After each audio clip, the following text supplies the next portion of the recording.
Welcome to our channel. Today we how to transfer shipping settings to EasyPost for international rates. Detailed guide step by step clearly. To transfer shipping settings to EasyPost for international rates, begin by logging into your EasyPost account. Navigate to the settings section in the left sidebar.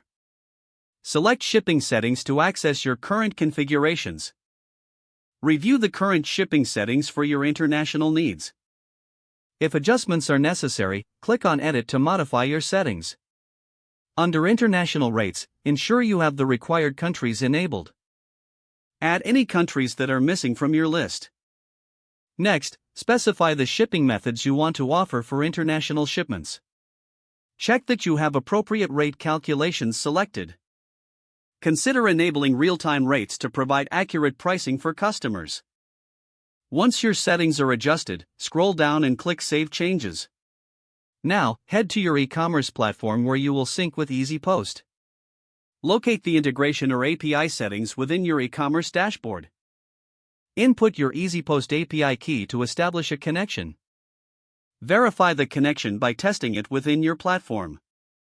Ensure that international rates are also synced in your e-commerce settings.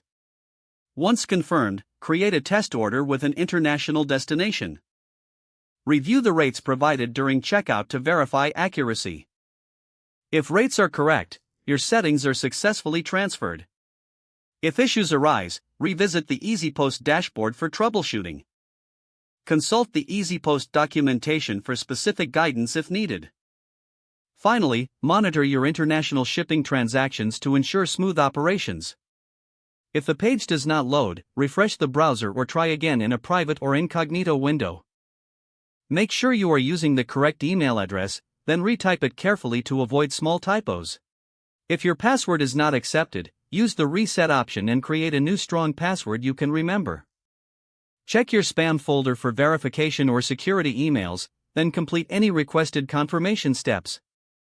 Enable two-factor authentication if available to improve account security and reduce unauthorized access risk.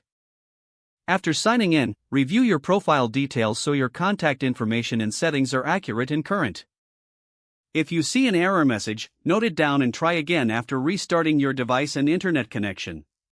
Don't forget to like this video and subscribe to our channel for more step-by-step tech guides.